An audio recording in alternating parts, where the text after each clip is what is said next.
Hello, I'm Bruce Fummey. Now this is a story of the notorious Scottish border reiver Kinmont Willie. But it's a story as I told it in my history-based stand-up comedy show Stories of Scotland. Now, I'll be touring a new show in 2025 and 2026 called Scotland Made the World. I'll be all over Scotland and in Newcastle and in London. So, if you like this, then click the link in the description below or go to www.brucefummey.co.uk for dates and tickets. Here's the story. I want to start the second half by telling you about Kinmont Willie. Now, some of you will have heard of Kinmont Willie. Some of you have never heard of Kinmont Willie. This boy looks like he's been to sexual health clinic to be tested for Kinmont Willie. Kinmont Willie is not just a disease you get if you shag somebody the other side of the border. It's also the name of a notorious border reiver, Kinmont Willie Armstrong. Now, I should probably tell you about border reivers. Back in the day, the Scotland-England border was a dangerous and a violent place. If you were the king, your main role was to keep the peace, protect your subjects, and try and make sure your second son doesn't write a book about your racist family. Right now.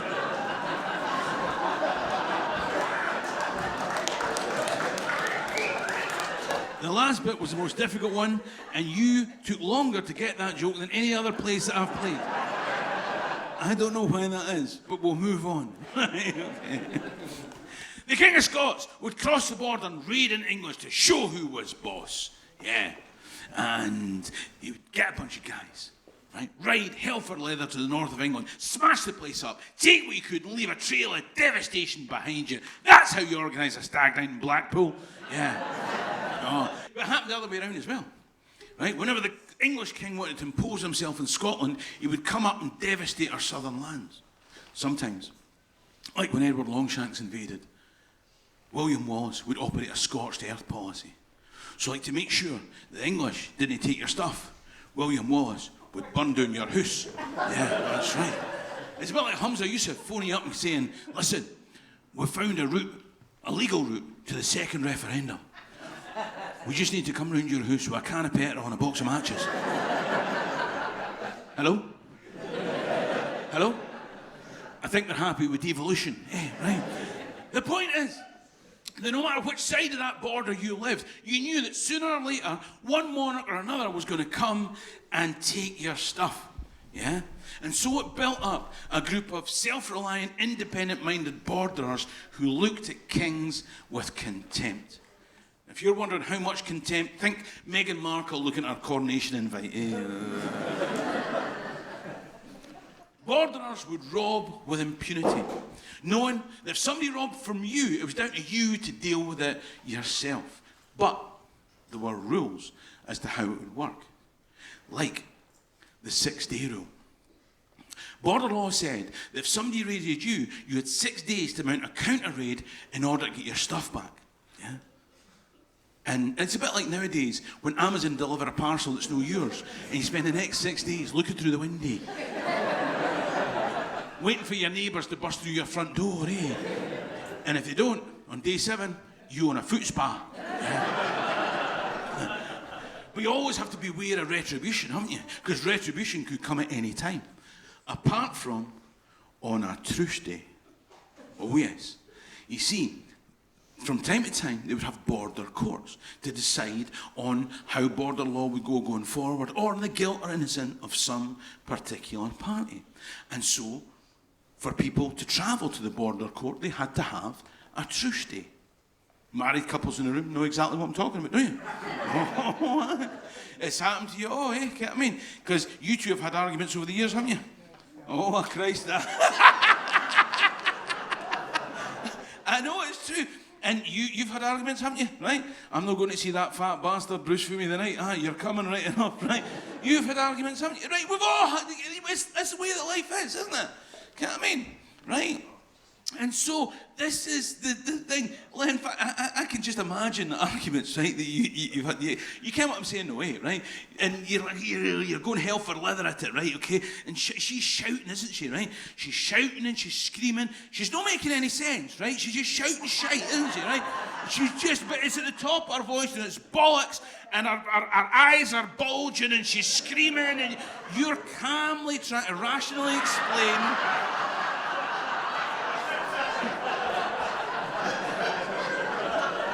the technical definition for premature ejaculation, right? I know. And before it comes to blows, you remember, the neighbours are coming round for their tea. We better have a truce day. How does that go? I'll tell you how it goes. 2 or 3 drinks in, and passive aggression's turned into frank and open discussion. You're not wanting that in a relationship, are you, eh? Now, if you want to know the difference between honesty and a few home truths, ask the Child Support Agency. Honesty costs nothing. A few home truths, 16% of your gross income. What I'm saying is, there's a divorce solicitor in a taxi hurtling towards you with a blue flashing light on top because somebody tanned all the whiskey, telling somebody else a few home truths, leaving that somebody else greeting in the lavvy. I spent hours in that toilet. Because it was my wife that drank the whiskey. Do you understand, son? What I'm saying is, the Clan Armstrong were notorious border reivers. Their base was Golspie Tower down in Canonby. Yeah, it's the Clan Armstrong Museum to this day. If you're English, you should go there. If for no other reason than to see the stuff we stole from my great granny. You've got the British Museum, we've got Golspie Tower. Aye. You give the Greeks back the Elgin marbles, we'll let you see your granny's sideboard. How about that? Now, both the monarchs in Edinburgh and London were frustrated by the border reivers and they wanted to deal with the situation. And so, in 1530, James V of Scotland lured the notorious border reiver Johnny Armstrong to a meeting. And Johnny Armstrong turned up to the meeting with James V dressed in all his finery. And James V had him hung. Yeah. Saying that no thief should be better dressed than the king. Yeah. That's why Neds wear tracksuits, eh? You know what I mean? We're not getting caught like that again, man. Now, James thought he dealt with the situation, but in the same year that he hung Johnny Armstrong was born Johnny's grandson, Kinmont Willie Armstrong. The man who this story's about and the most notorious border reiver that you'll come across in a long day's travel. He used to cross the border in England, steal horses, steal cattle, steal sheep, steal goats, and he would always get away with it. On the English side of the border, the law was Lord Scrope of Bolton. Oh, he wasn't happy. Willie had been rubbing up against old Scrope for years. And you know how irritating that is.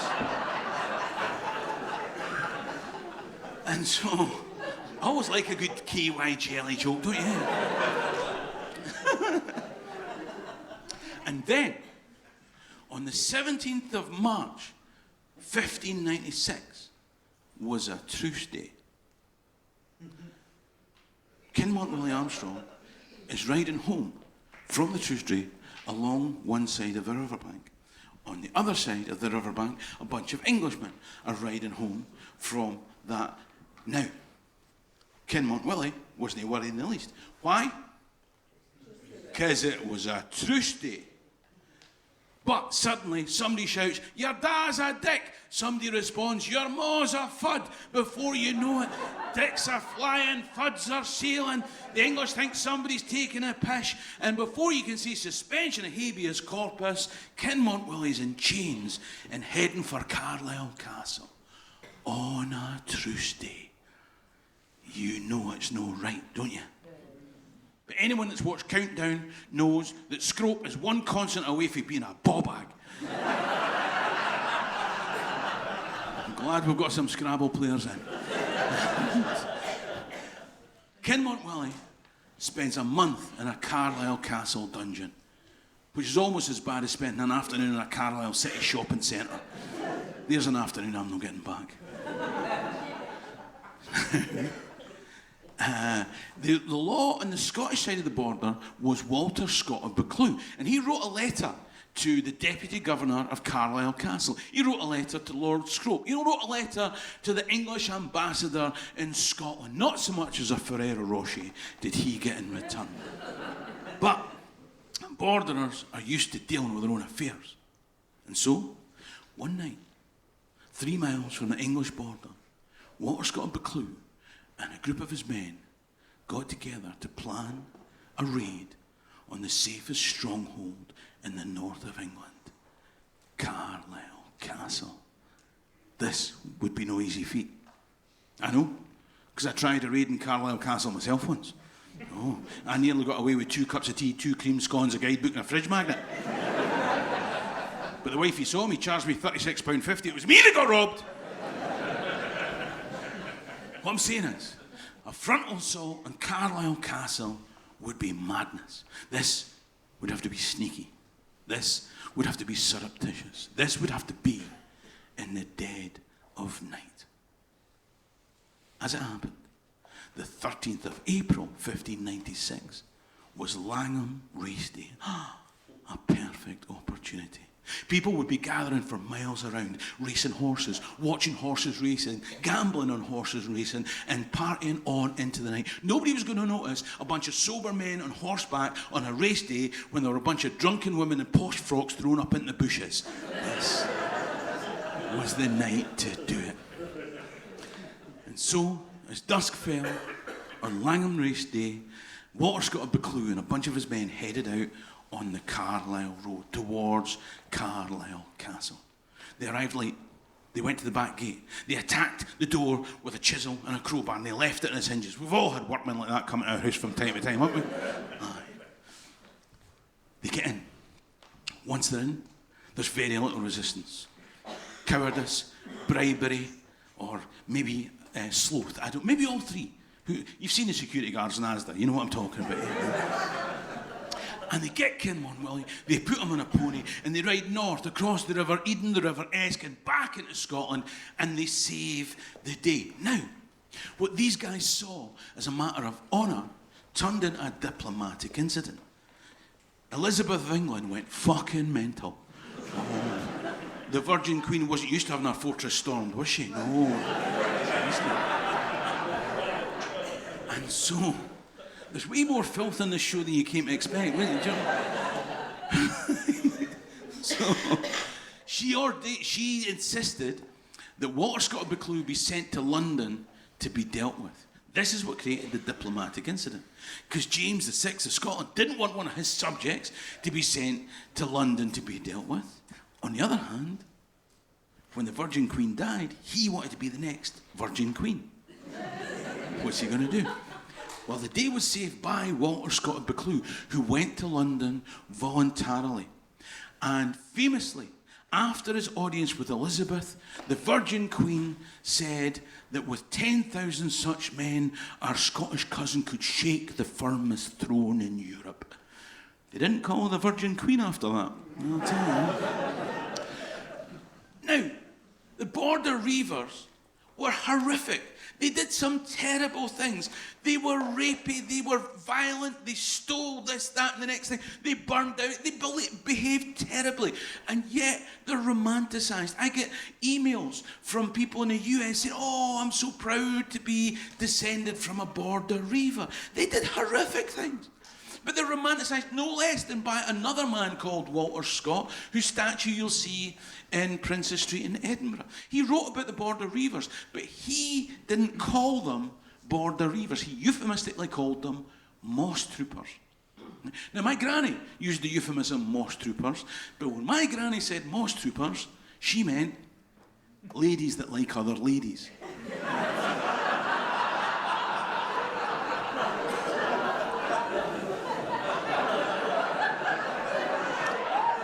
See that lassie in the dungarees and the short hair? Moss trooper. The era of the border reivers came to an end in 1603, when James VI of Scotland became James I of England, and he wanted peace on the border, and so he had a whole bunch of border reivers hung, and even more of them he sent to a colony that he was starting in the north of Ireland, and that all went swimmingly well. And they didn't think so at the Glasgow show, let me tell you.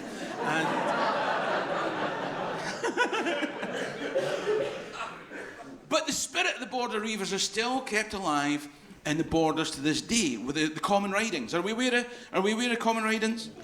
Yeah. I always ask because in Fife they think common ridings when a St Andrews University student shags one of the locals, eh?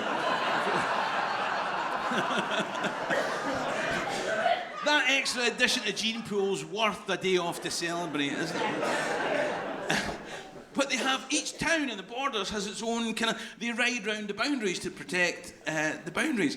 And I myself, anyone that watches my videos, I did one, and I went on the 1st of July, I went down to Gala. Because they all have different names. In Gala, they call it the Braw Lads Gathering. And I went down to film the Braw Lads Gathering in Gala this year. And I said to my wife, oh, I'm going to the Braw Lads Gathering. And she said, is that like Grindr? It's for moss troopers.